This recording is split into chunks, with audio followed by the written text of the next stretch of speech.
Welcome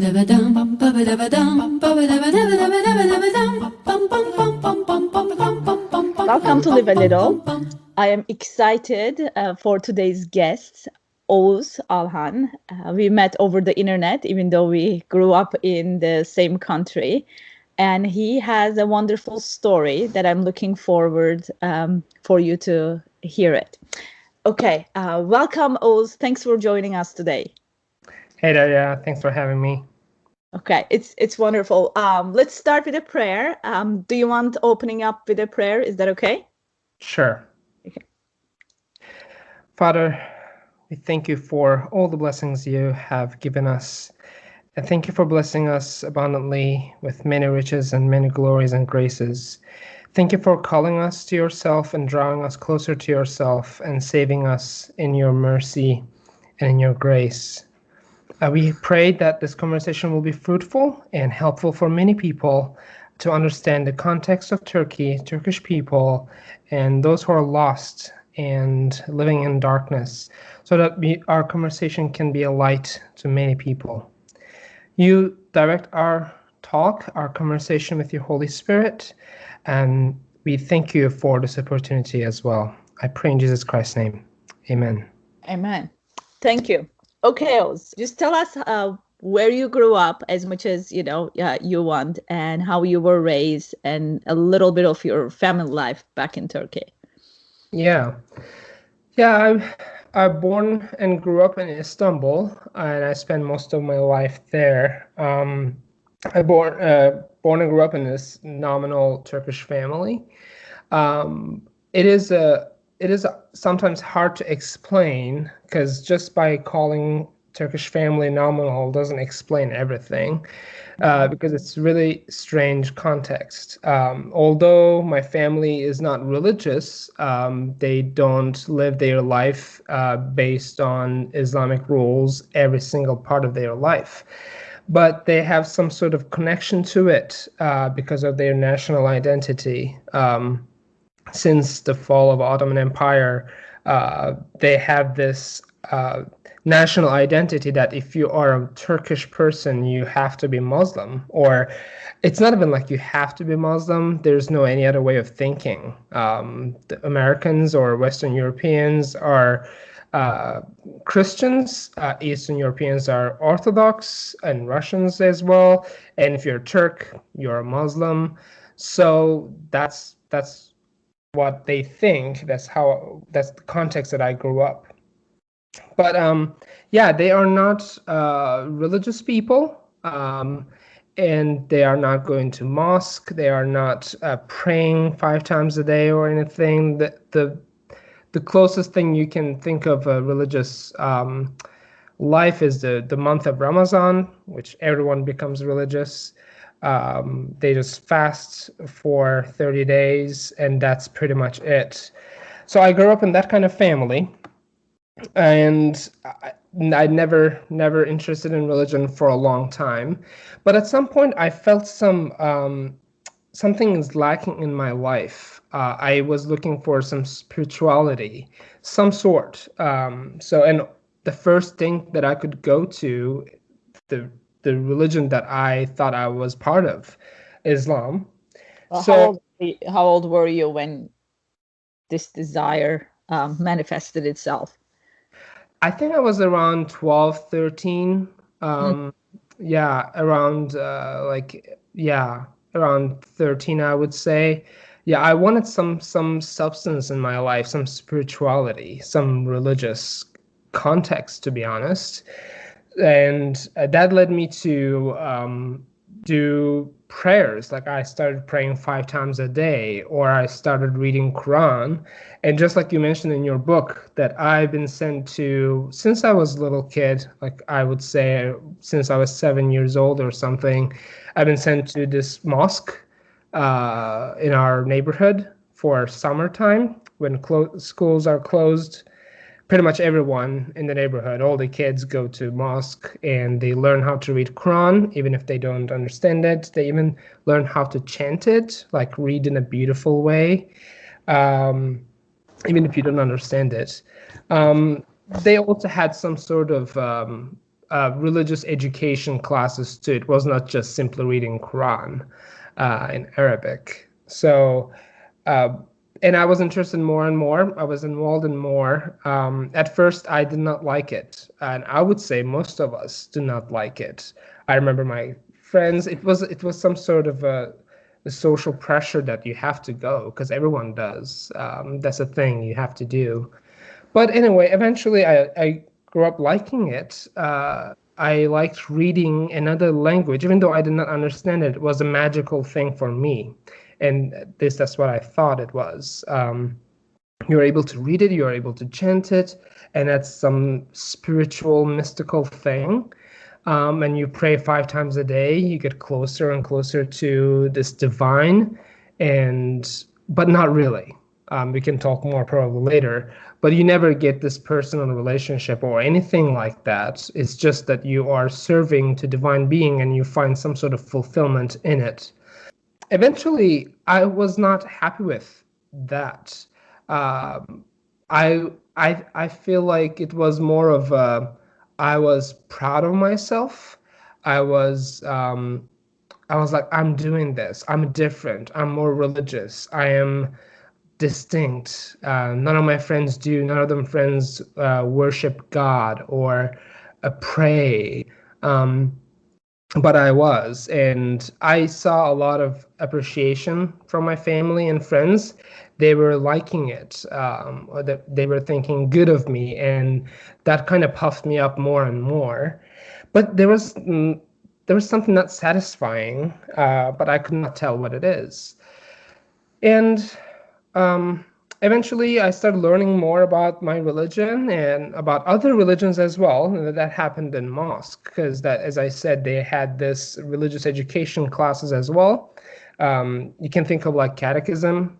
We call it ilmihal. You study ilmihal, and part of it you have to study the previous prophets and religions that came and corrupted. Um, so they were saying, yeah, there was this prophet Moses, he's given the Torah, Tevrat, and that's corrupted. And you see David, and David is given, they would say Zebur, but it's clearly the author of Quran, or even Muslims do not know what Zebur is. It is I think it's the Psalms. Psalms, right? Okay. Yes, yeah, it is Psalms, but they do not know it's just the poetic writings, and that's part of the Old Testament canon in a sense. But they think it's just a separate book, and for guidance to the people, just like Torah, like books of Moses. And they say, and then Jesus came, Prophet Jesus, and he's been given New Testament. So all these books are like the previous ones. They are just like a guidance for people how to live and to whom to worship. Um, but apparently, again, the author of Quran or Muslims do not know the context of these. Um, and all these are corrupted. Each time it is corrupted by Israelites, God sent another one and another one and another one, and finally got tired of it and said, you know what? I'm gonna send this last time, and I promise I will not let it get corrupted. I will protect it. I don't know why that special treatment this time, but he decided that. And yeah, and that's Islam, and that's what we believe. And the question was in my mind, I still remember, like, are there still people, Christians? If so, why? And what they read, what it's like their books, like what's in them, because it was so alien to us. It's like these people are Martians, and these books are so mysterious and far away. No one has access to. Nobody knows where they are. But yeah, it piqued my interest, and I wanted to learn more and more about it. But I did not have any resources.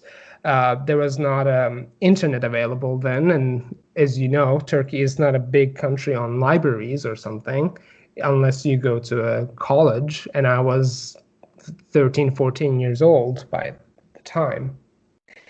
So that was it. I was just curious, but that's it. I couldn't do anything. And all this in God's providence, I would say. But then there was this class, I'm sure you know, in schools, it's mandatory, you have to take. It's a religious class.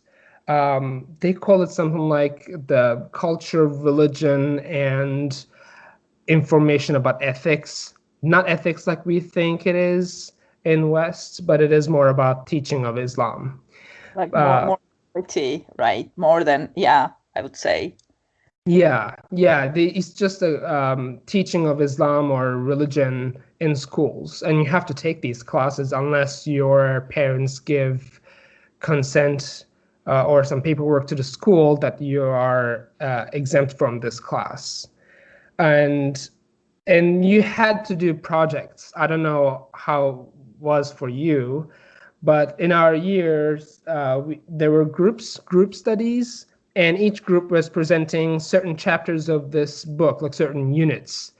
And one of the unit was different religions, and different groups of friends were studying, and they were presenting these different world religions from like Judaism to Christianity to Hinduism, Buddhism, and different kinds.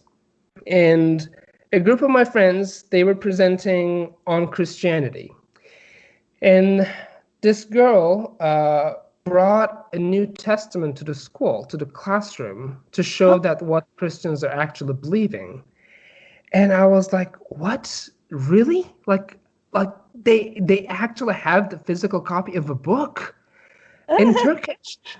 And it's a small book. I think it was the Gideon Bible. Like Gideon, they have this small Right. New Testament with Is it Psalm. red one? Like we had it, like I remember there was an Injil, there was I remember finding one, I think when I was like 15, 16, like a red small copy.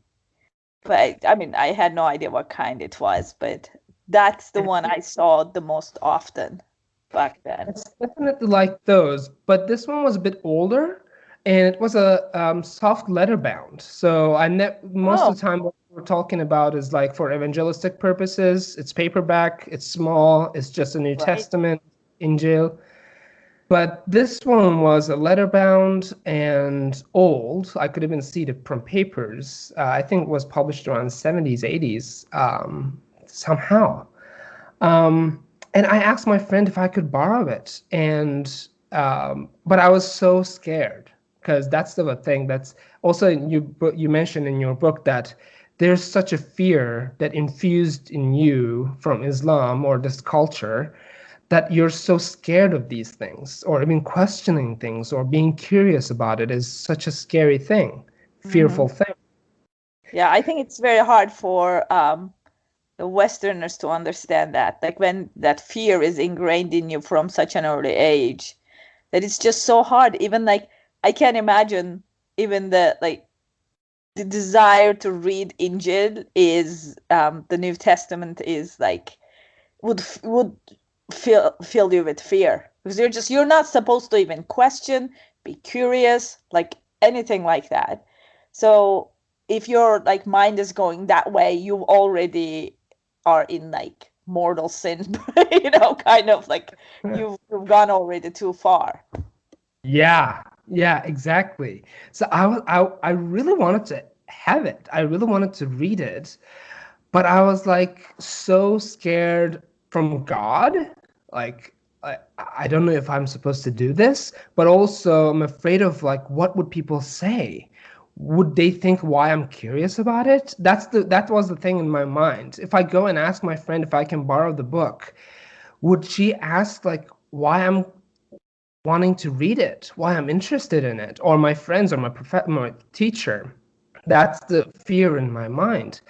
And forget my family. Like I'm like, if even if I get this book, there's no way I'm telling my mom and dad that I have this book and I'm reading it. I carried it in my backpack and brought it home. No way. So, but I did. I did ask my friend, and she was like, "Yeah, sure, get it." And I did borrow from her, and she never asked this back for later. Like I had the book for, I would say 3, 4 months, like almost for a semester, and I started reading it. Uh, Soon later, my mom found it in my backpack. I don't know how it was your mom, but my mom was always going through my backpacks to Oh, see yeah. if I ate my lunch, or she's packing my lunch and put it in my backpack and whatnot. But someday I was being careful, but somehow she found it. And in really quiet voice, she was asking, like, why you have this? Like, what are you doing with this? Whose book is this? And where did you find it? And give it back. Or I will tell your dad. And I was frightened. Like, even if she did nothing, she did not tell my dad or something. I was frightened, embarrassed. Um, I was not able to look my mom's face and her eyes. Like I feel like I've been caught up. Um, but I didn't return it. I tried to hide it better next time.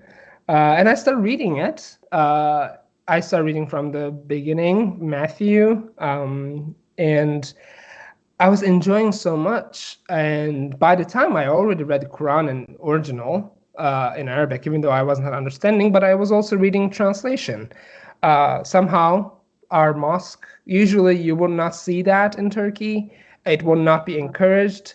But mosque that I was going to, they were recommending reading a translation, a reliable translation, they would say. I even remember the name, El Malala Hamdi Yazır, that guy's Yeah, yeah, translation, yeah. reliable one. Uh, And so I knew Quran, I read it, and but that's all the religious book that I knew. So there was nothing to be questioned about, and I did not have any other worldview to question ethical things in it. So I was like, sure, yeah, fine. This is the book that I believe in, and I'm part of. But I started reading New Testament, and I enjoyed it more. I liked it. It's a storybook, first of all, compared to Quran. It's a collection of Gospels, especially. It's just even Acts. It's just a story. You read a recording of Jesus's life. You don't get that in Quran. And in fact, you would be really confused if you read Quran without any guidance. Um, so that was one nice thing about New Testament. And when I came to the passages like Sermon on the Mountain, I was enjoying it. It was like, wow, it is beautiful. It is artistically written well. It's literature-wise. I was reading a lot of books by the time, and it was like, it's like one of those. It's beautifully written and beautiful teachings too, compared to what I was reading in Quran. Like in Quran, you see a lot of violence and teaching about who should you be friends with or not, or when someone should be killed or whatnot, which was very normal to me at the time, as that's the first thing I learned.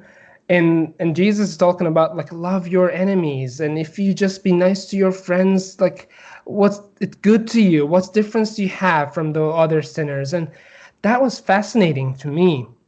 And Slola was questioning more, and I'm sure you would recall this, but in Islam, or even in the Turkish context, you do not have such thing like what today many people will question, like there is one absolute truth. The religions are given, yes, they are corrupted, but God is God. God is up there, one God, and it's not changing.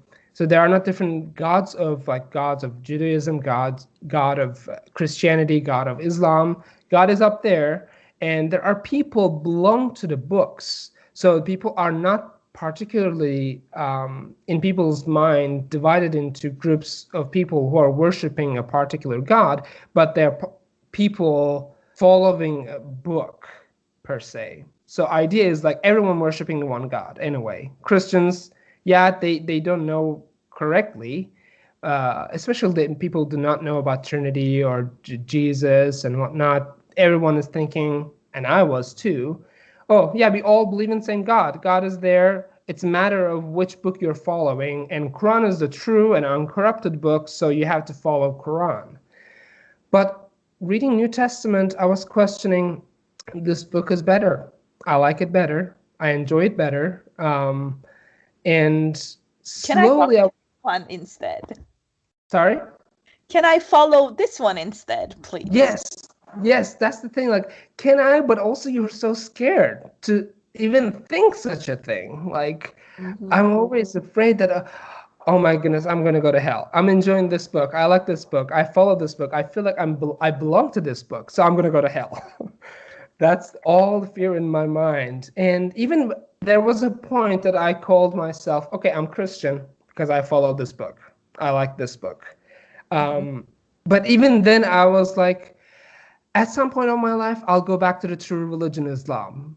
That I don't know if that will help the Westerners, but that's the mindset, that's the fear you have. Even though you see truth, it's reasonable, rational. You concluded that this book is better and true. You're so afraid that you're thinking, oh, at some point in my life, I'll come back to the true religion and true book, even if I think that's not nice. So there was a period of time in my life that's how I was thinking. And so yeah, I was calling myself Christian. I was interested in more, and I wanted to learn more. And by the time I was around 14, we had a computer at home, internet, access to many different things. I started researching for churches, and only church I knew in my mind is Catholic churches. Like when you say church, that's all comes to mind, and that's part of a Hollywood effect. Like that's from the movies or the books we read. Church is that, and even at the time, Protestant groups, even today, unfortunately, they are promoting this house church idea, which I don't appreciate. That sounded like cultish to me. Eastern people, I mean, people from Turkey or Eastern Europe would know this, especially from Muslim context. If a religious group is meeting at house, they are cultish. They are what we call tariqat. Like, Right.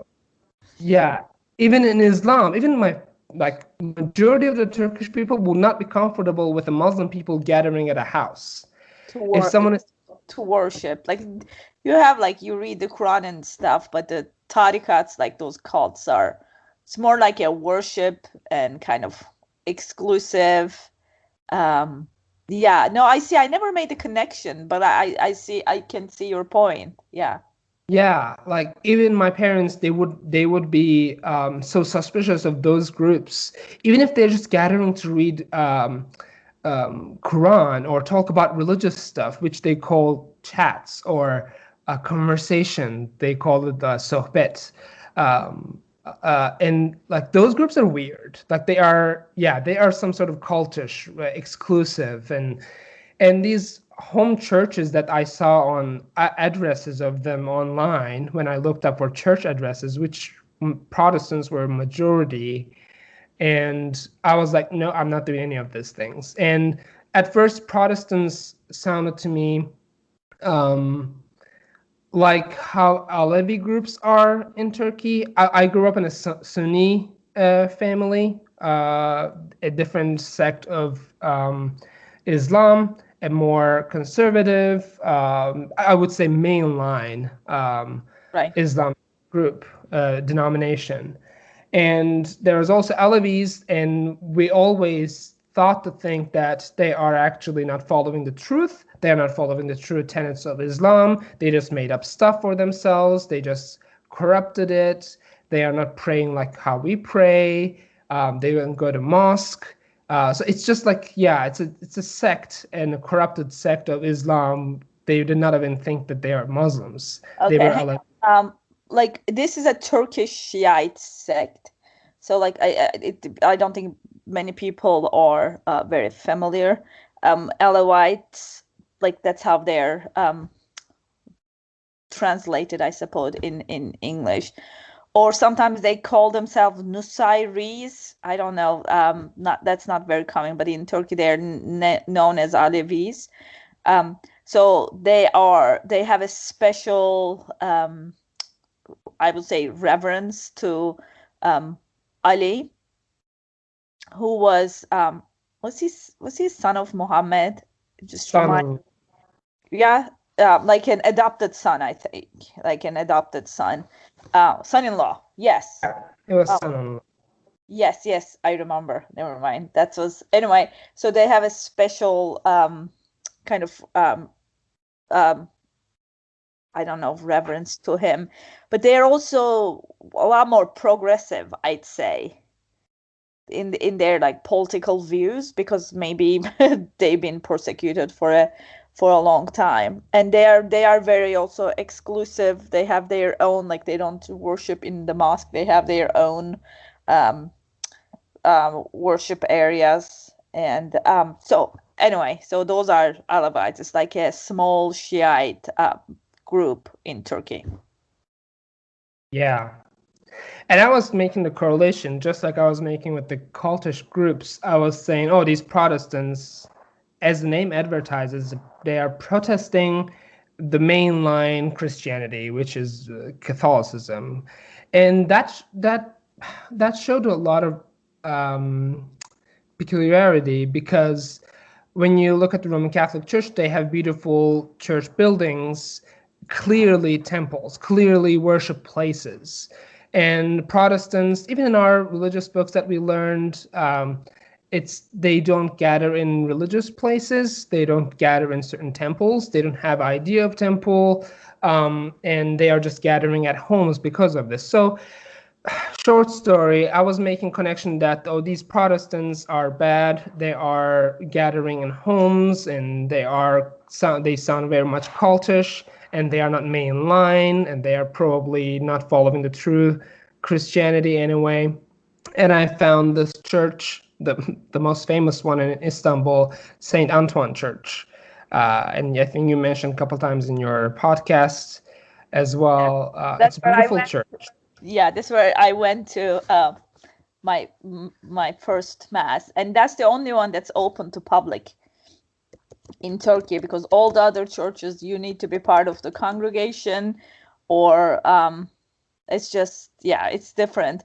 But this is it's located in one of the busiest streets of Istanbul, and it's a church named after Saint Anthony of Padua, and it's run by Franciscans now, and they evangelize. It's a wonderful place. I mean, we're just so blessed, and it was, I think, what was built in 16th century, so it's old.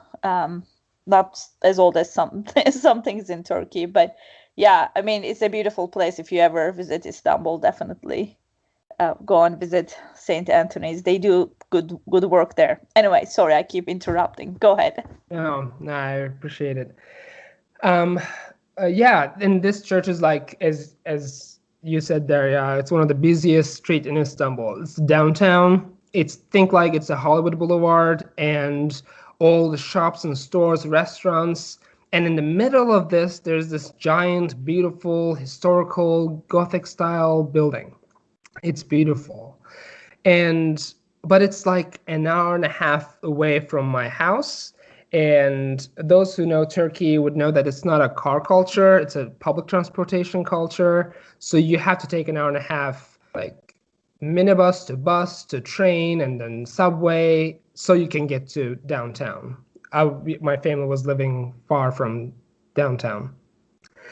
And I'm 14. I never done that kind of a trip to downtown by myself.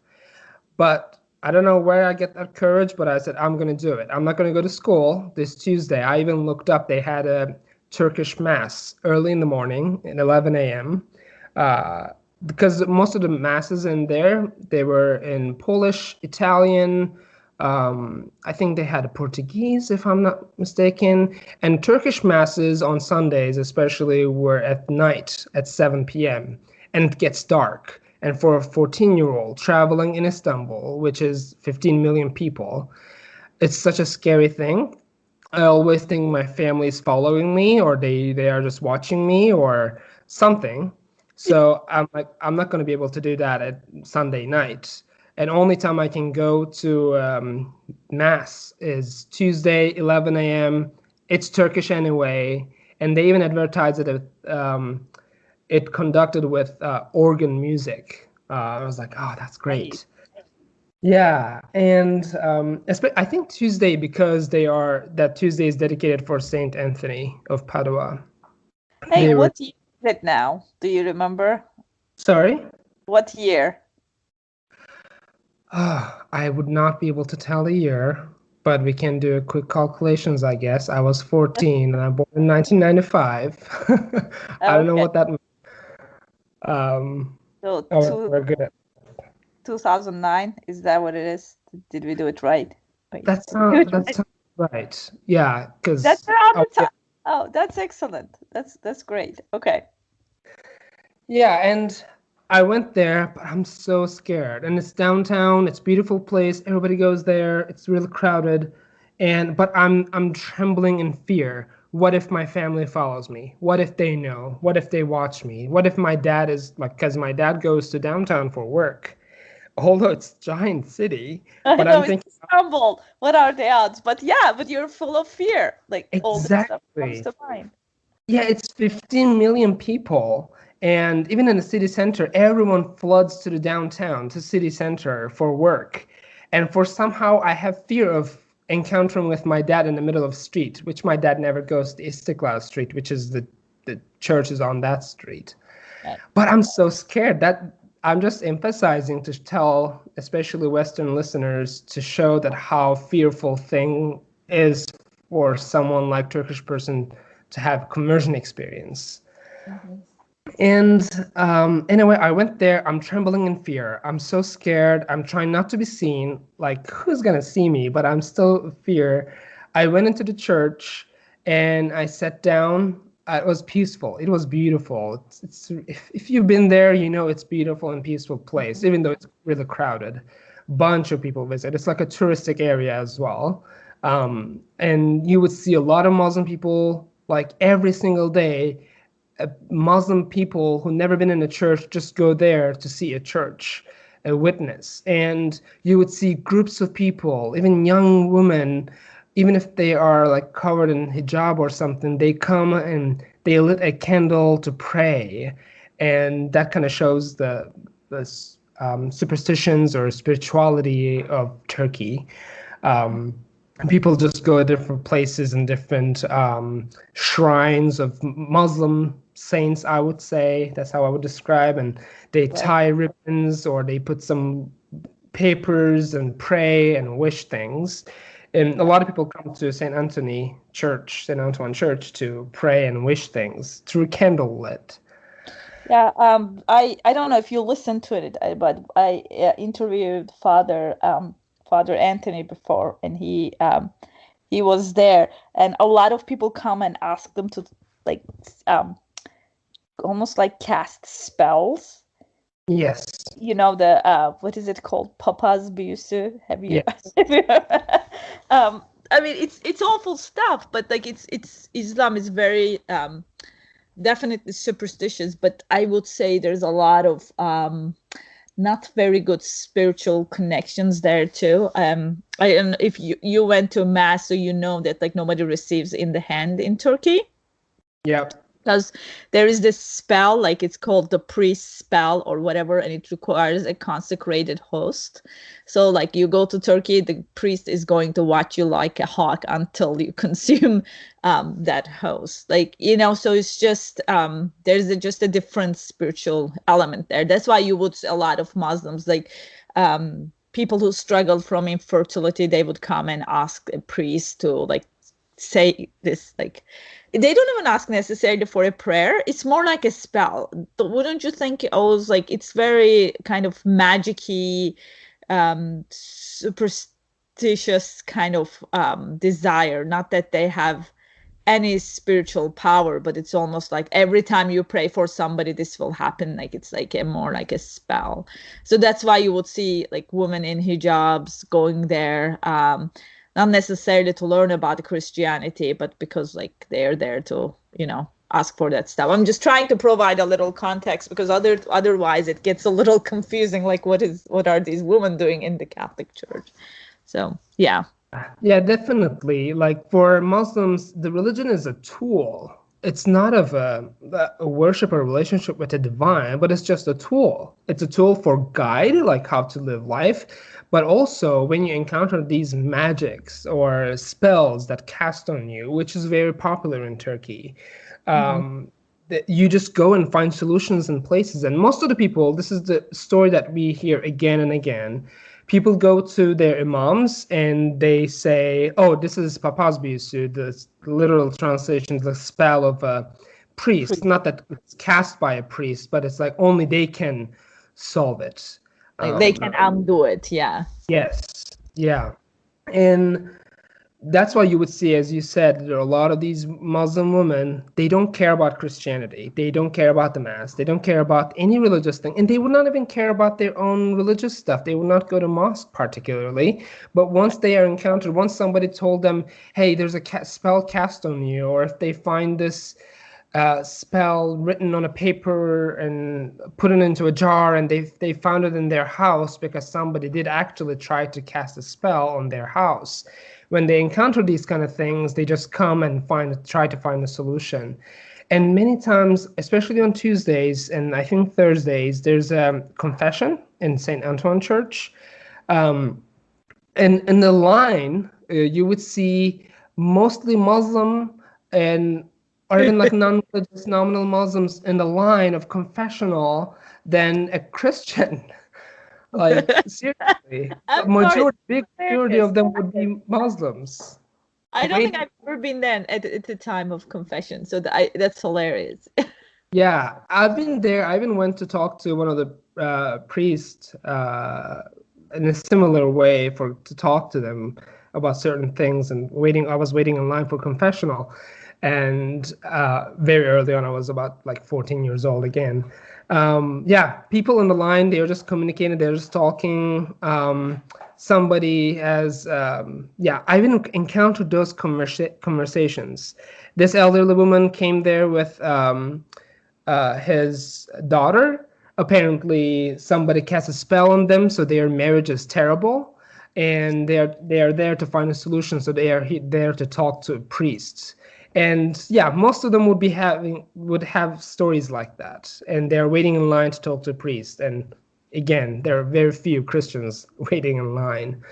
Not that they don't go to confession, but it's just a funny thing that majority of the people are Muslims or nominal Muslims.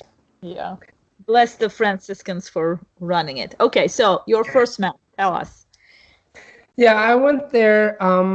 Of course, I was sitting at the back, not understanding much. I thought it's beautiful. I thought it was nice, and every time I encounter something Christianity or Catholic, I always compare where I came from, and first thing was it is like people are participating it, they are watching it. Compared to Islam in a mosque, you would not do anything. You just do certain movements. You just bow and kneel and things like that. And you pray these prayers, these Arabic prayers that you don't understand. So cognitively in mosque, you are not participated at all. Physically, you're there. Physically, you're doing movements and rituals. But your intellect, your cognitive, nothing there. Nothing. Except for preaching, perhaps, and that'll be literally 3 minutes maximum. It's called hutbeh. The imam would climb up these stairs and then will present this message sent by Ministry of Religious Affairs. It's not even like that person's imam's sermon or homily or anything like that. They just printed out these homilies for 2-3 minutes, literally maximum 3 minutes, and sent by Religious Affairs. And nobody cares about them. Nobody listens to them. It's boring. It's usually giving some sort of social message in it and something like that. But in church, even they are having different languages for those who are speaking those languages. And this was in Turkish. People are participating. There's dialogue going on in liturgy, which I appreciate now even more. And people are participating in it, they are hearing it, they are watching it, they are thinking about it, they are participating in prayers cognitively, understanding in mental prayers, confessions. I was fascinated compared to Islam. And Mass was over. Again, I'm trying not to talk to anyone. I'm trying not to be seen by anyone. I did not introduce myself to anyone. I just saw there's this little bookstore type of place, and they had this Catholic publication, not even like usually today you would find Protestant Bible Society publications of New Testaments or Bibles, but by then it was published by St. Antoine Church, a New Testament. It was a blue cover, I even remember today, and there was a cross of St. Antoine Church, particularly dedicated to that church. It was a logo, and it was $2 or $3 lira, and it was so cheap. I was like, okay, I'm getting it. And there was another book there. I don't know who was the author, but it was really popular. It's something like Muslims are asking, Christians are answering, something like that. And there were a bunch of questions about Christianity, particularly Catholicism. And I got those two books, and I also got a rosary. I don't know why I did it then, because I did not even know Christians were praying rosary, but I liked it, and I got the rosary, and I also bought a candle, and I lit the candle, and I came home immediately. I did not stop anywhere else. I was like, I was not like, oh, I'm in downtown, let me enjoy a little bit. No, I was like, immediately I need to go back to my neighborhood. Before I get caught. Exactly. Yeah. Hey, Yeah, I just should I stop by the Turkish delight store across the church? It's my yeah. favorite. I just thought about it Yeah. randomly. But yeah. No, I did not see. I even remember there's this once you get off the bus stop, and there's this really thin street that just takes you to right across the church on Istiklal Street. I used that street only. I just went to the church and get out of it, and through that street, I just went back to the bus stop and get into the bus and went back to my neighborhood. And I started reading New Testament. I tried to learn pray the rosary. Like, goodness gracious, I could not find anywhere in information. I was asking people, there's this something called Christian Forum, hristiyanforum.com. There are Protestants, Catholics, Orthodox. They were making comments and sending articles and things like that. I'm asking people like, please, like, let me know how it is. It's very complicated. If you know Muslim rosary, it's just simple. You're just reciting God's name over and over and over again for 33 times. There's nothing else you're doing. There's no prayer involved. And this is nothing like that. And there are different beads, and there's 1 and then 3 and then 1 and then 10 decades. And then there's 1 in between those beads. What am I supposed to do with this? How am I supposed to pray? And there are some informations, but I'm not getting it. Anyway, sorry, that took a long time. And yeah, I'm trying to learn. I'm reading it. And my mom found it, the New Testament again, and she also found my rosary, and she took them away from me and said, if I see these things again, like, you're not gonna be comfortable here. I'm gonna tell your dad, and that's like something that I most feared of. I probably feared my dad more than God. And I was like, okay, I'm sorry, I'm apologizing.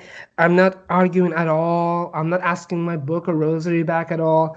And my mom goes to her neighbors sometime, and I'm just trying to find in her drawers where she put my rosary. I don't think she threw it away. Where is it? Like, where's my New Testament? And this repeated 2 or 3 times. I went next Tuesday, I'm not necessarily next, but like a couple Tuesdays afters, I went again, get another New Testament. I came back a couple weeks later. My mom found it away again and took it away. We need to find a better hiding spot. What is going on here? I know. I don't know how she does it, but she did find each and every one of them.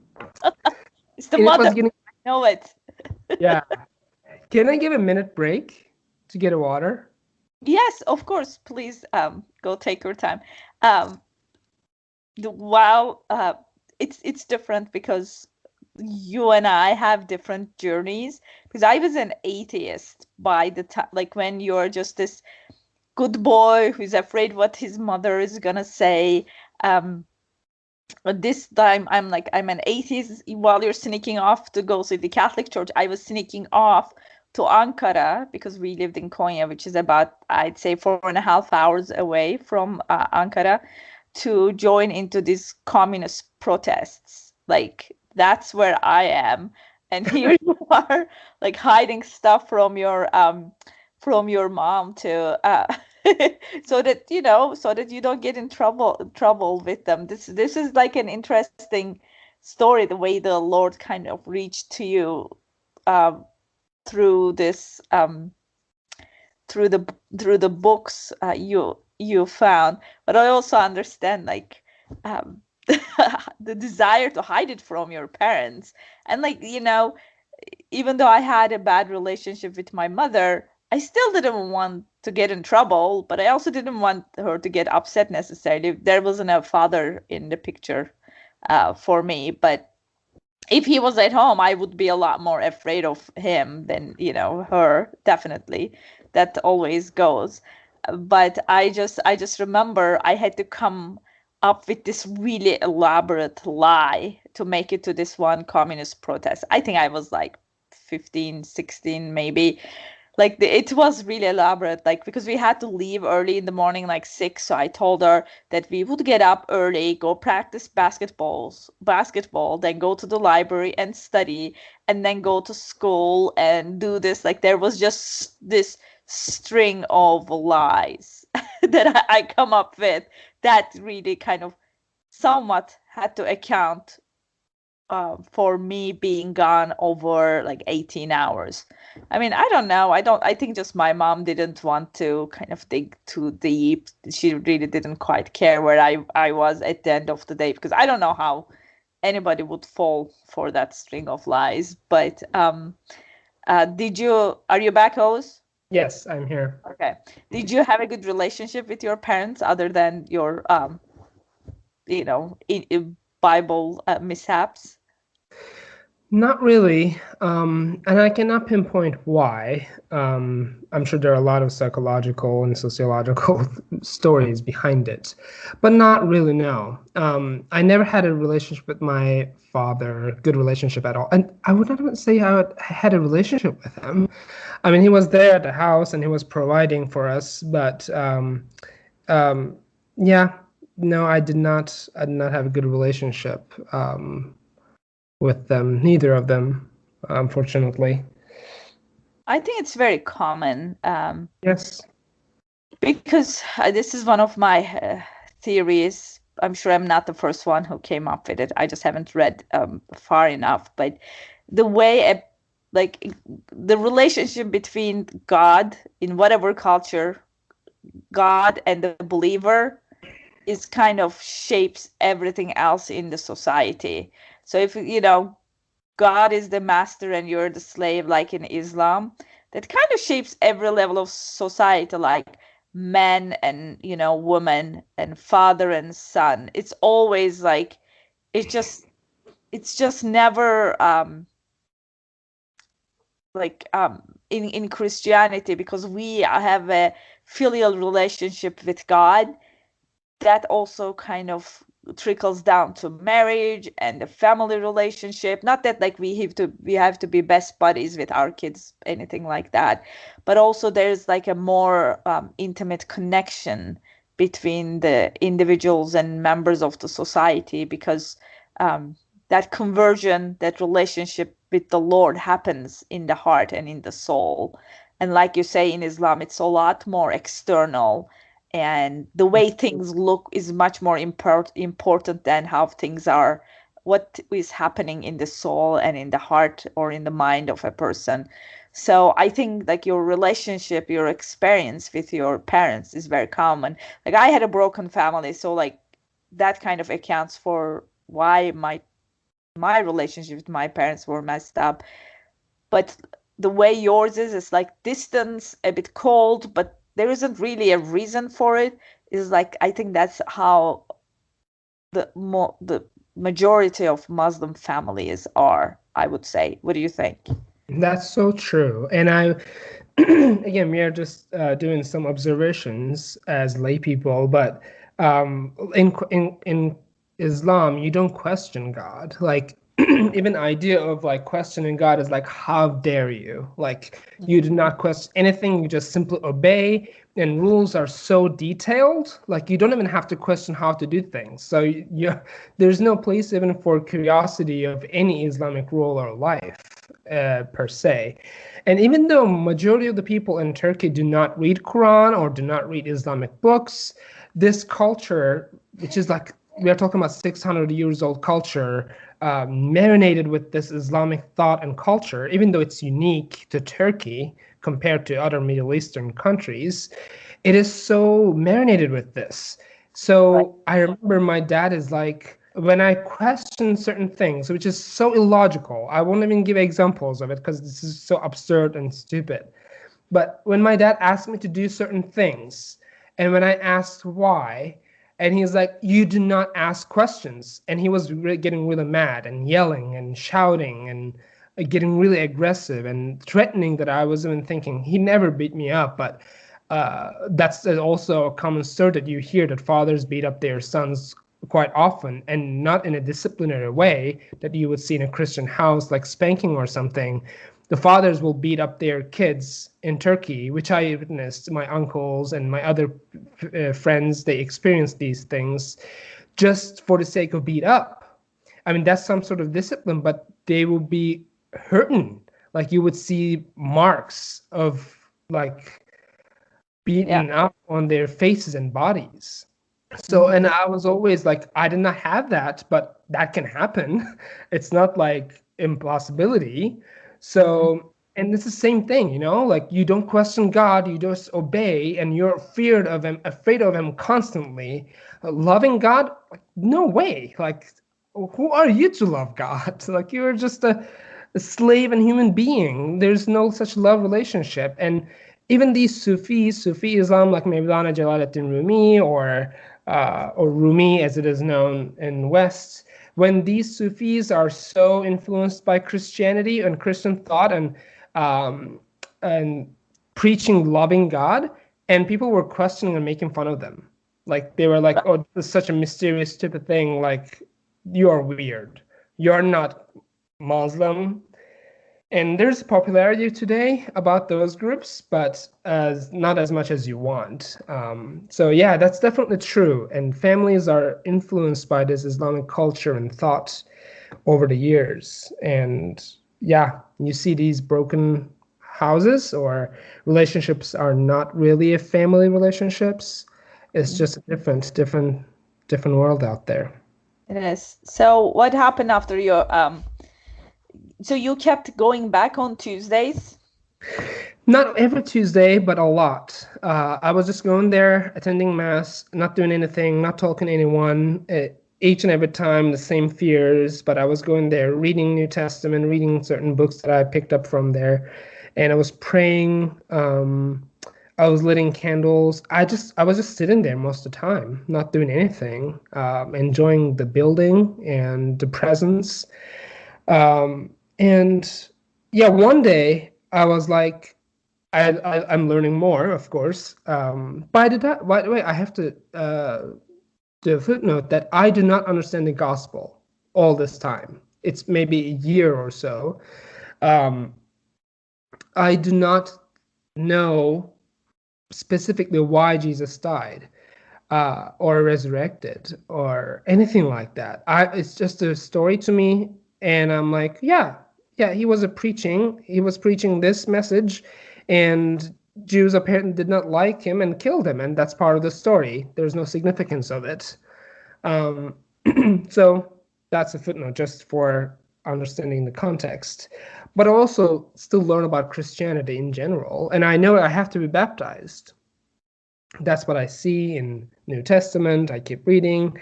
And one day I'm like, okay, I'm going to talk to priests. And I talked to one of the security guards in the church. Yes, for those listeners, yes, we have security guards in our churches in Turkey. And I talked to him and said, hey, I need to talk to a priest. I want to talk to someone. And he directed me to this building next to the church, if you remember. It's on the right side. Mm-hmm. Yeah, I went there, rang the bell, and somebody opened the door, and actually there was another lady who was waiting before me, and I think she was Christian, and she just talked to him briefly out there, and they concluded some meeting time or something like that. And then he came to me, and I was expecting him, I don't know who that priest was, and he had a very broken Turkish, and I did not speak English then. And he was not welcoming me, and that was weird. I was hoping that I could sit down and explain things, and he was just, okay, what do you need? That's the question he asked. And I said, hey, I'm Christian. I would like to be baptized. I don't even know what I was supposed to say. And I'm just coming to church. I'd like to be baptized. And then he asked me, obviously my age is clear, definitely younger than 18. And he asked, how old are you? And I said, yeah, I'm 14 or 15. I don't remember what I said then, but I know that I was around 14 and 15. And he panicked. And for those who listen, if you're under 18 and if your family does not have consent for you to go to a church or talk to another religion's member or religious institution, that religious institution, which is most likely church, would be in danger. They Yeah, can it's be difficult sued. to apostolize in general, but especially like they will close your church. If like they baptized you at that age, that will be grounds for the Turkish government to kind of close that church, get like kind of what's that word? Exile? No, like get rid of all the priests. What is the word? Like Deported. deport. Thank you. I'm like, what's that word? Come to me. So deport all the priests. So like it's a big deal. That's why the priest is panicking. Like it's like Yes. you're 15. You're like they wouldn't probably touch you with a 10-foot pole. Yeah. Yeah. Yeah, probably he was even like, goodness, like how this guy get into this chapel? Like we're gonna be in trouble. Like he was just trying to get me out of there as soon as possible. But for me, it was very discouraging then. It did not discourage me from any Christianity or anything like that. But I was so discouraged. I did not even go to church there, but I was still reading my New Testament, still praying, and I was hoping something and it's for a year. I was keep going to church. He even said this. The priest said, "Yeah, church's door is open. You can come whenever you want, but please don't talk to us." He literally said that. Um, and yeah, I've been going to church here and there, especially sometimes I was going with my friends because we were just going to downtown to have a coffee or just go downtown, have fun. I was going with them as well. And because I'm not telling them I was Christian or anything, but I was just showing them the church. And this is the time, like last year of my high school, and I was supposed to do some internship. And as part of my internship, I had to go to this conference. It was a big political conference. If people know, it's something like Davos. The world leaders are coming, religious leaders are coming. They're talking many different things, and it's hosted in Istanbul. It was big. It was expensive. It was international. And I was there doing my job, and I just met with an American guy there, and I was like, "Oh, this is so nice. I can speak to him in English. I can improve my English. Maybe I can be friends with him." That's what I'm thinking. And I reached out to him online later through, I think it was through Twitter, and I wanted to meet with them, and I did. After a while, not even the first meeting, after a while, I told him that I'm actually Christian. And he was like, "Oh, I'm happy for you." He was so excited. I was like, "Why you're so excited? This is weird." Because in my mind, religion is between me and God, or it's all about me. It's not about community. It's nothing. It has to do nothing with others. Um, and again, I don't know the gospel fully yet. Actually, that's not true. Before then, there was this American guy, and he reached out to me through social medias at some point in this story. Um, and because I was asking a bunch of questions on web pages, and he reached out to me and through email and wanted to have Skype calls. And I said, sure. and we started talking, and eventually he understood that I read New Testament and I read the stories and stuff, but I did not know the gospel. He was non-denominational, I believe, and he shared the gospel with me, and it was like a missing puzzle piece. I was like, oh, okay, now it makes sense. Yeah, and after a while, I understood the gospel. It meant more for me. Uh, I loved it. I contemplated even more and more. And I met with this guy, and he invited me to his church. He was a Christian too. This friend that I found in a conference, and this was a Baptist church, but they were not meeting in a house. That was one of my first questions. Where do you meet? Like, do you have a church building? And they said, Bakırköy, if you know Bakırköy. I was like, where's the church there? All I know is Armenian Orthodox churches there. And apparently they rented this very old Ottoman, we call it Köşk. It's like, I don't know what it is. It's old. Yeah, it's an old Ottoman mansion. It's not even Ottoman. It's built by French, as part of their embassy. And beautiful building, beautiful historical building. You could even call it a church, but it was not. It was like a house or office type of thing, office of the time, 1800s we are talking about. And they were meeting there, and I liked it. I was like, okay, good. I mean, they have their own building, and they meet there. It's nice. I can go and visit. It's not someone's house. And I visited there a couple times, and I stayed there because compared to other churches, they're either house churches or they were not accepting me. But apparently now I know they were risking a lot by letting me go to their meetings. But I guess you could say they are a bit more taking the risk, I guess. And yeah, I've been there for a long time. And when I turned 18, I was baptized by that church. And yeah, and I grew up more and more in my Christian faith. I learned more. I read different books.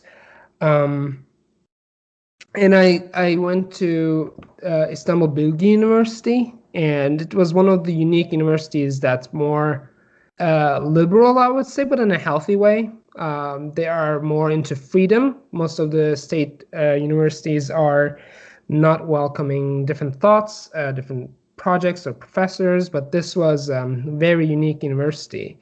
And I studied history there. And as part of my graduation thesis, I wrote my thesis on this American Presbyterian missionaries in Ottoman Empire, and it was during the time of Armenian genocide. So that thesis could be published in that school or could be accepted. So that was a big thing. And I graduated. I started working for this Christian publishing house, and I've been translating, I've been editing, proofreading. I worked for a year and a half for this organization. In the meantime, this is what happened. My family knew, like, I did not talk to them. That's one thing. I kept hiding it for a long time, but not really. My mom knew that I was Christian because she knew that I was wearing a cross crucifix necklace. She knew that I've been carrying rosary, New Testament, and not only New Testament. I even collected my money, which was expensive by then. I bought the Holy Bible, the Kitab Mukaddes. It was really expensive for a student like me. I had to save a lot.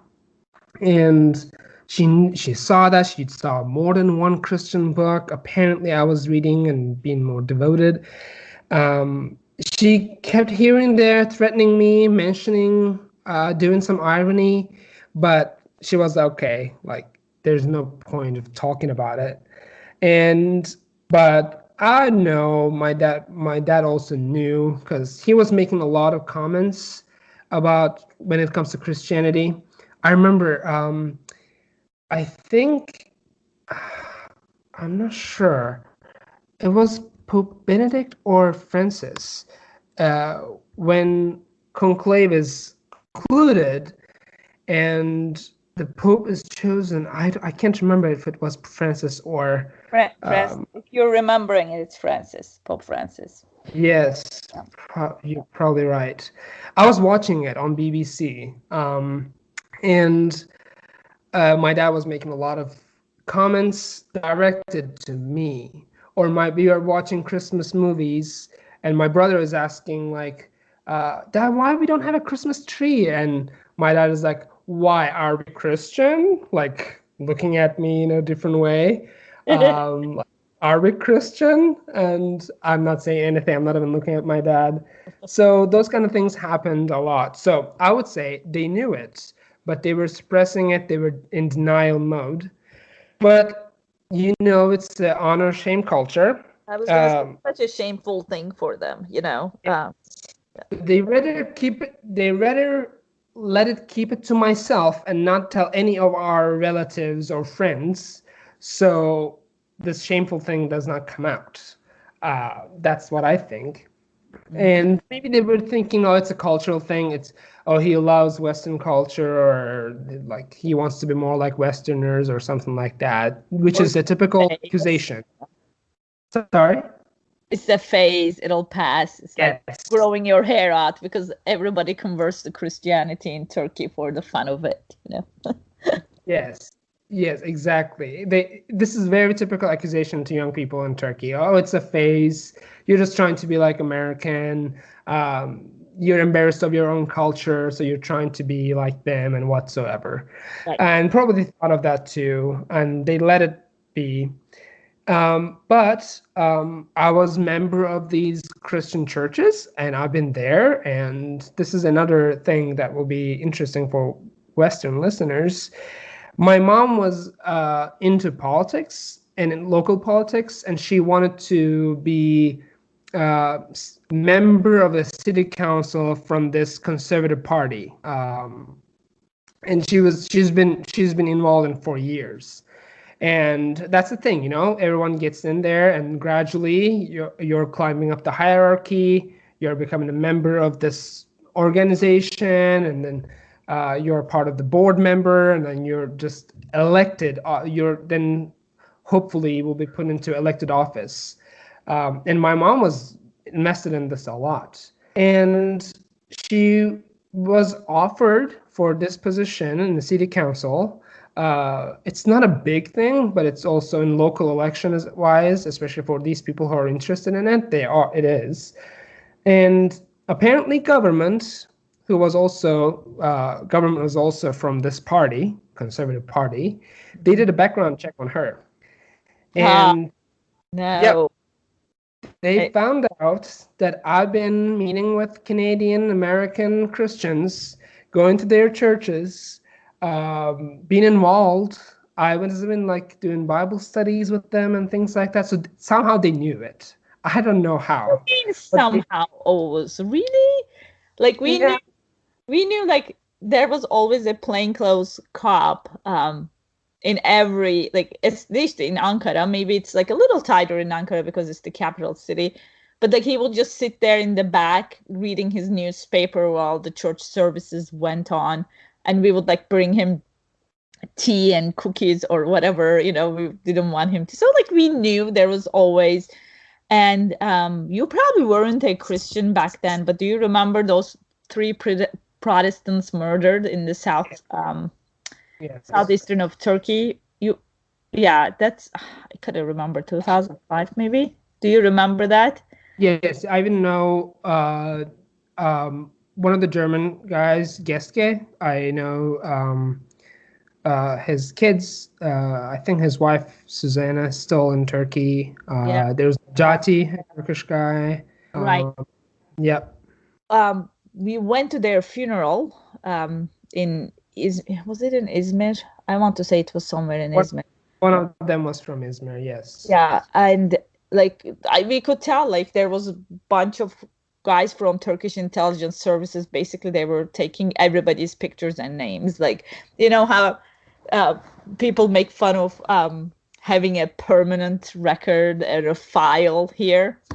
Like that's actually a thing in Turkey that, like there's no secret. Like the government is so overarching and reaching and that they knew. It doesn't surprise me. Like I tell people, because I attended the Middle East Technical University, and my undergrad was in international relations, which means like I could have become an ambassador or gotten a job in any of the ministries, right? Yeah, not so, because once you convert, like you're basically tagged and you're never gonna get a government job. Like your mom couldn't get simple positions. Like I can't even imagine. So they didn't let her in. How did Yeah. that happen? Yeah, they did not let her in. That's one of the things. Actually, before I was Christian, even though I was really young, I was involved too. Like, entire family was involved in this. So, and a lot of people were promising there was a bright future for me if I kept in. And most likely, I could have been really, really high position somewhere in Turkey today.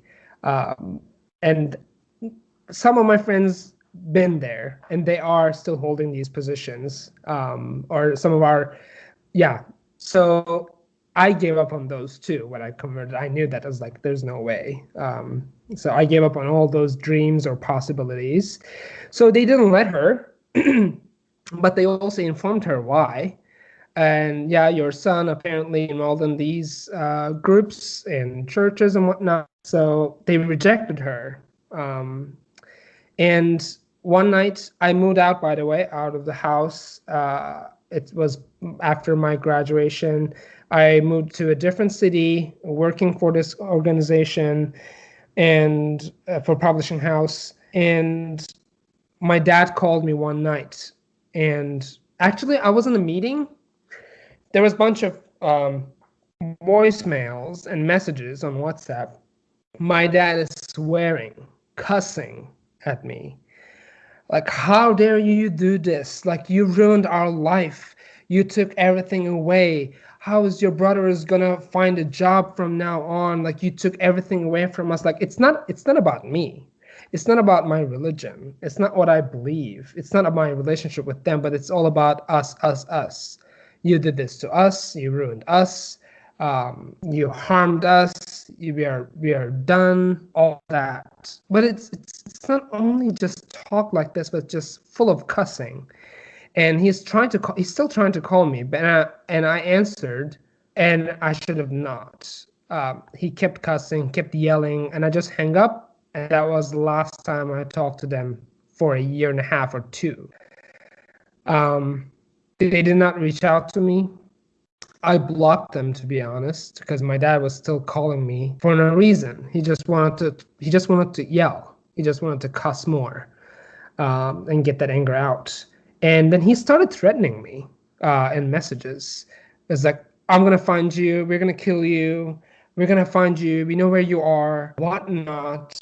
And I'm frightened. Like, I'm crying. I'm in tears in different ways. Like, once I lost my family, I literally have no one left at that point. And it's such a weird feeling. I was never close to my family. I was never felt love or anything, but you still knew that there were some people there that would maybe care for you, or would care for you if you were in trouble or something. I was like, oh, it's all me now. There's no one else. I'm by myself. That sadness is there. And then there's like, goodness, my dad is coming to Antalya. He's coming and he's gonna find me. What if they literally find me and kill me? And that's not a far reality either. That's a possible. No, yeah. That's a possibility. Yeah. And I'm in fear and sad, and I don't know what to do, and reaching out to some of the people in the church. And I'm hiding, I'm watching, like, I'm going to work, I'm going out to the store, groceries and stuff. I'm like, what if my dad's just gonna come up from corner and kill me? Anyway, it's frightening. Even now, when I think about it, like, my heartbeat is like increasing. And yeah, that's the thing. I did not talk to my family for 2 years. I got married during this time. They were not involved in any part of the wedding or anything, nothing. Oh, I My wife is from Kansas. I was all by myself. That's funny and sad. Really tragic. I was all by myself. I just bought my own suit, my shoes, and um, oh, everything, and I moved to States. I came to States, not moved. I came to States, and I got married. There was no one from my family's side. My groomsmen were all my brothers-in-law, and one of my friend who I just met at this conference and invited me to their church. He moved back to the States, and he came to my wedding, and he was my best man, and he was the only person and one or two other people that I know. Other than that, it was all my wife's family and friends. And we moved back to Turkey, to Antalya. Things got a bit smoother, but it's still, I was not talking to anyone from my family, just my brother. My brother is 4 years younger than me. He did not care about religion or life, anything. So he had relationship with me and kept informing me, to be honest. Like, he was like, oh, my dad is doing this, doing that. Like, he was just giving me inside information to protect me, to be honest. And um, apparently, my dad even came and watched me, because that's so creepy, yes. But my brother tells me that he has pictures of me, the church buildings that I walked in, which is an office in Antalya, and places like he knows my apartment. He knew my apartment. He didn't do anything. He did not even come and introduce me. This is after I got married. Um, but yeah, so yeah, he was following me. Um, but somehow, I think a year later, I I called my mom, because my brother told me my mom is really like living like dead. Like, she is really sad. She is like lost a child and constantly sad, constantly crying. Every night she was apparently crying. Even though I didn't have a close relationship with her, but I don't know, that was the case. My brother told me, insisted for weeks, please call my mom. Please call my mom. It'll be all right.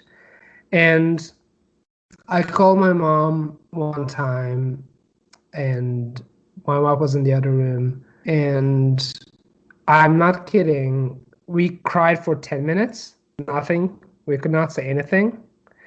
Um, and yeah, and I started having conversation with my mom. We started having more like messages back and forth. And my dad knew it, that we had these talks. And at some point, again, because of the honor shame culture, every single people in our family, extended family and friends, knew that I got married, but they did not have the wedding. I don't know what kind of lies they were telling them, but apparently they were not telling the entire story truthfully. And they wanted to have this Turkish wedding for us and reconcile. oh, And I still did not talk to my family, and my dad apparently consented to this. It's been a year and a half. Apparently, he got over it, even though he's angry and mad. And I said, I didn't think about it. I was angry. I was like, you don't deserve this. Like, I got married. This is all you did to me. You made me live in fear for all this time. These all the thoughts that I have in mind. And I'm like, no, you don't, none of you deserve this. I mean, that's not a Christian way of thinking, but I was so hurting. mhm, That's the way I was thinking. But later on, I talked to my wife, talked to my pastor, and I I I was okay with this. And then we flew to Istanbul, had this Turkish wedding, and that's the first time that I saw my dad, and we did not even talk. He did not apologize. He did not do anything. I did not. And yeah, and all of a sudden everything was okay. And that's one of the thing about, again, Turkish culture, or that's honor shame culture. even though my dad is the one supposed to apologize, he would never, because yeah. Yeah, this it's funny because it's like you mentioned Armenian genocide earlier, and I feel like some people still think that Turkey is gonna apologize one day, and I just laugh and laugh and laugh and can't stop myself because it's not a culture to apologize ever, like especially, important stuff like that, but like that, a parent apologizing to his children for any reason is just like unthinkable. Like it just doesn't happen. Again, who do you think you are? Like, Yes. again, that master's like slave relationship moving, trickling down in different ways. So is your relationship better now? Better. I'm talking to them once a month, perhaps. We're doing FaceTime, whatnot, and we're talking, but that's it. I never had a good relationship with them anyway, as I said earlier. But after this, it is so damaged. Even though I moved on, I forgave them. Especially, I've been reminded that I have to forgive because I've been forgiven. It's never same. I mean, it's not even it's not even same as it was before, which is still not good relationship. But it's not even then. It's just more like acquaintances. Like we know each other. Yeah, we know that we are somewhat family. We talk, but perhaps part of it's like they know how much they hurt me, and they know that how much I've been hurting. That I am aware of this. I wrote letters that I told them that I forgave them totally, and I even tried to explain why, the substance of that forgiveness. And I was hoping that that will open up some conversations, which it did. My dad started questioning, not necessarily questioning, but my dad started um, arguing with me, and he was trying to defend Islam to me, and or saying like, look about this, what about this, what about this. So it definitely opened up some conversations, and we are having those conversations here and there. But yeah, it's never been the same. Yeah, and now I'm in the States. We're living in California. It's going to California. I'm attending a seminary here, Westminster Seminary, California. It's a 4-year MDiv, Masters of Divinity in Divinity class degree, and I'm in my second year of 4. Yeah,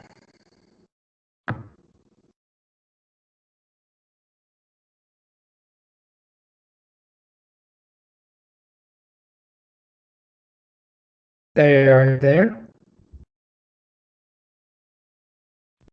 Oh, I'm sorry. No I'm problem. sorry about that.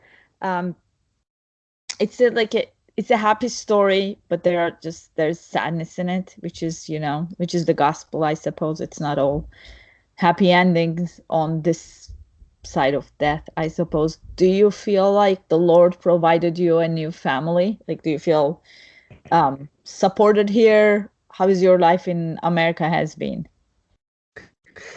Yeah, definitely. The church family is really great, and you've been cared. Um, it's definitely there's this longing, a different kind, and which nothing will fulfill. This family relationship on this earth. I love my wife. She's great, and I'm happy to have her as my family, and I'm thankful to God for her, and that's tremendous help to me. Mhm. And church is great, as I said. It's this Christian unity, Christian bond is different. People will be there for you, that care for you, love you, and for the sake of Christ, because we've been made family. So yeah, No, that's at least good to hear. So, maybe did you want to share your thoughts on Protestant church and the Catholic church, or do you just not want to go there today, maybe? Yeah, we can. Um, Definitely. I would say maybe more I can give information that might be helpful for the hearers rather than my own thoughts. The maybe Catholic Church context in Turkey, and these are my observations as a Protestant. So take it for whatever it's worth. Um, the Eastern Orthodox and Catholics in Turkey have this um, broader inclusion of Muslims as well. So they are not as evangelistic as Protestants or Reformed people, I would say.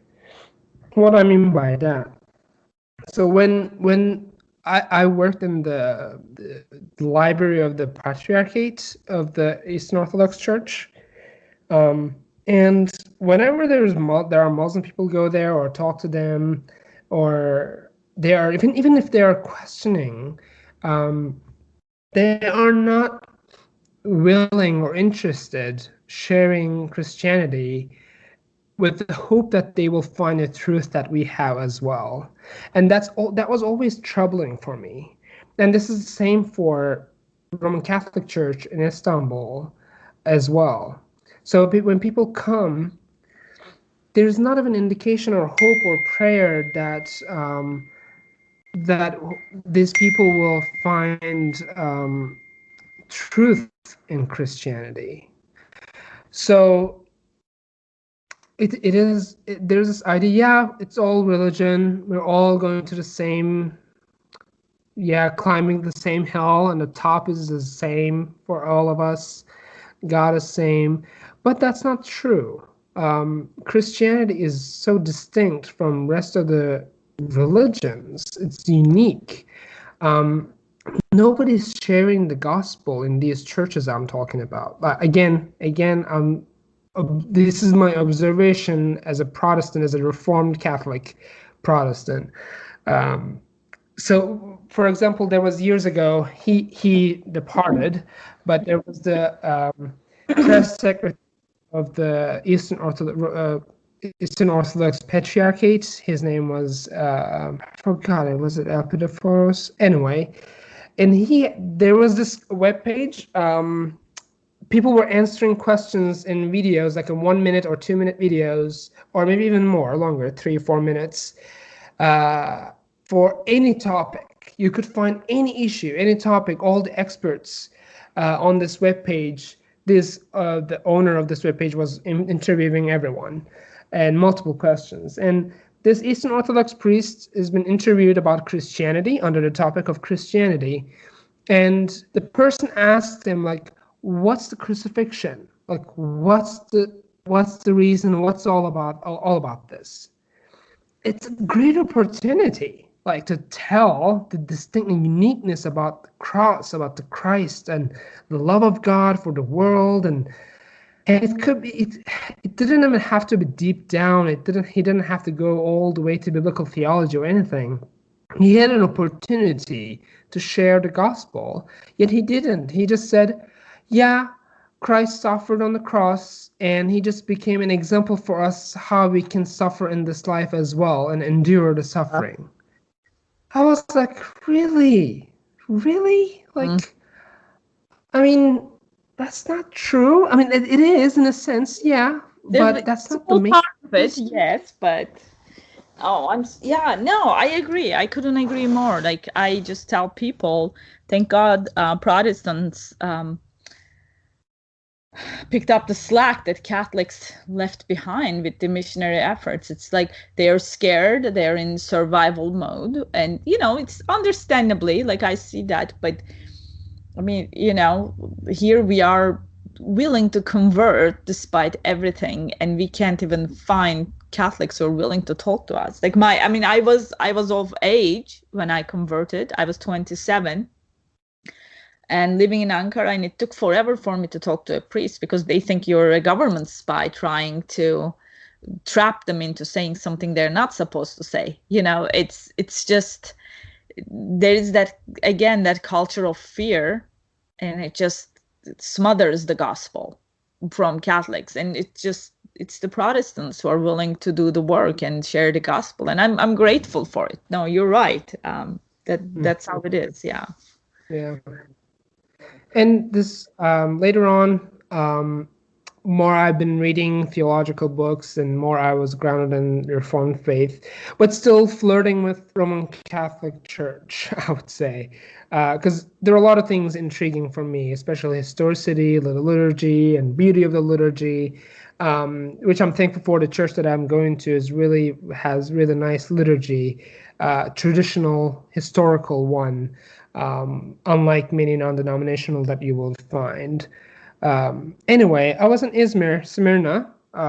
It's a biblical land, and there's this church, Church St. John Evangelist. It's big cathedral. It's not even a church. It's a cathedral.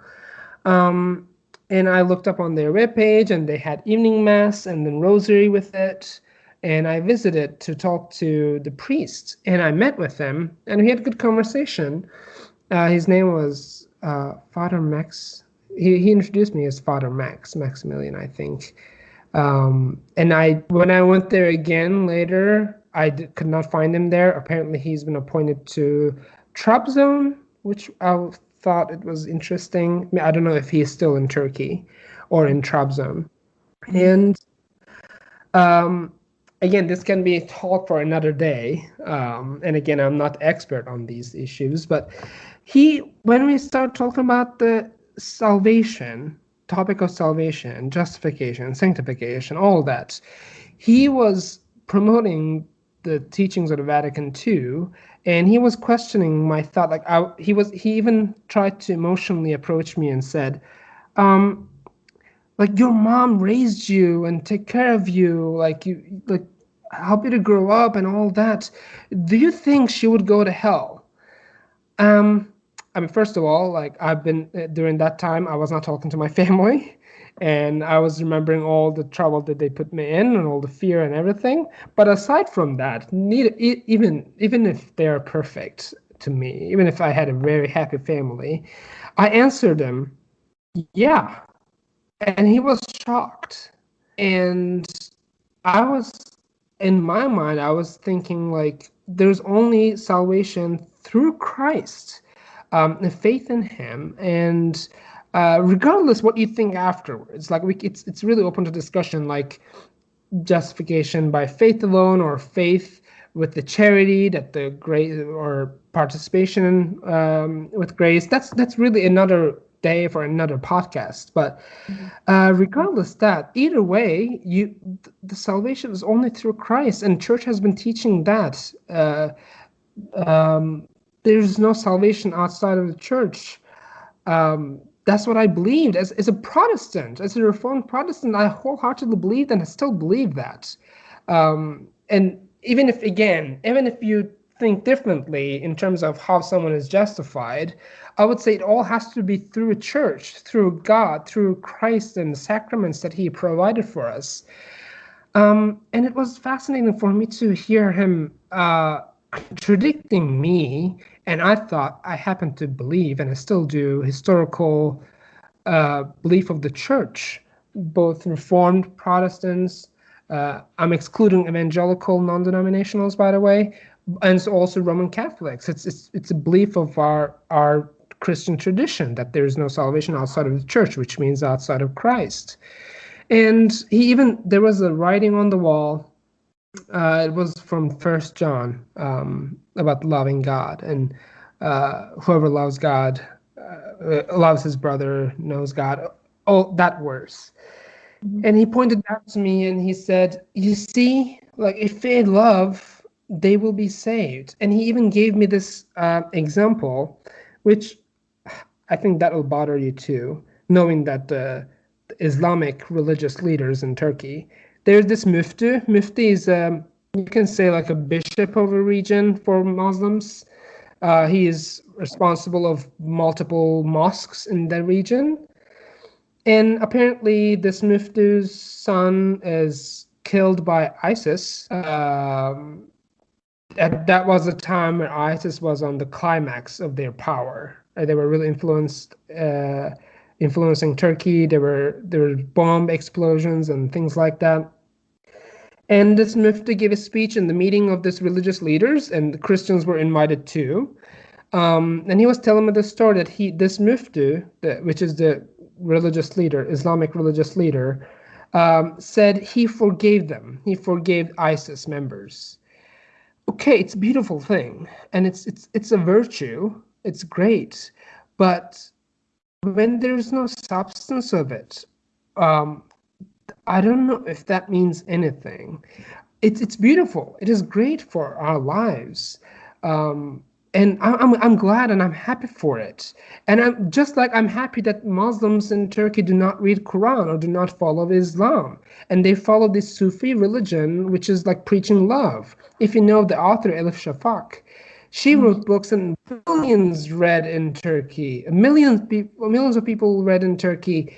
It's all about love, loving God. And I even remember, I just looked at my Facebook post like years ago, before I was Christian, I was quoting her, and she says like, how long you will keep fearing from God or being afraid of God instead of loving him. And I was like, yeah, that's Christianity. That's Christian message, but without a substance. Right. So, and again, they are just because they have been influenced by Christians all this time, by the monks in throughout the church history. They have the sparks of these, but just because they have sparks of these doesn't mean they have the substance. So that's a bit troubling for me, and I would appreciate if churches in Turkey, Roman Catholic as well, could preach this distinction that we are not same, we are different, and not necessarily it's another one, but it's a unique one. Not like any other religion. It's just not another one of the like hundreds of religions in the world, but the only true one. And I would have, as a Turkish person, I'm hoping for many people in Turkey find the truth and joy and salvation that I found, the satisfaction and fulfillment in Christ. I hope many more people can find it. But when I hear these talks, and when I hear this Eastern Orthodox or Roman Catholic churches just giving the message that, oh, you're fine where you are as a Muslim, that breaks my heart. And I'm not comfortable with that. So I'm sorry if I ranted for long, but that's No, my not thought. at all. I mean, no convert is, because, we know the difference. I think most people who are pushing that, they don't quite understand the differences between Islam and Christianity. If you haven't experienced Islam first, like, firsthand, you don't understand the difference. It's not just the words, there's an entire culture that's hollow and shallow, and like without love, like without that supernatural love that the Lord gives us through his son. No, I understand and I agree. And again, I said, Catholics, we need to pick up where we left off. We evangelize the whole world, and I don't see why it can't be done again. But let's put a comma there, Oz. We should get together and talk about these again in the next podcast. So is there anything else you'd like to add before we conclude? Not really. I just would say I love your podcast. It's great. I love hearing different stories. I loved hearing Father Antoine Anthony, I believe. It was so interesting to hear his perspective, and I loved your book too. It's fascinating, and I'm hoping and praying that these things will be sources and encouragement for many people to either convert and find the truth in Christ, or will be encouragement for people to share this Christ that we have with others and people in Turkey. Yeah, and thank you for doing this. Oh, thank you. I appreciate the encouragement, and it's wonderful to hear your story and the hardships you went through, and the Lord will and has, rewarded you for your faithfulness. So hang in there. You'll be in my prayers, and we'll talk again, and we'll hash out all these missionary stuff a little more. I'd love to hear your experiences working for the publishing company and such too. So I'll thank you very much, and give my best to your wife, and I hope to talk to you soon again. Thank you very much, Oz. Thank you so much, Daria. Thank you very much for listening. And please feel free to share on social media and subscribe and leave reviews and do all those stuff that needs to be done to spread the podcast and all the good stories we hear. And again, thank you very much for listening. Let's live a little and bring the lost to life together.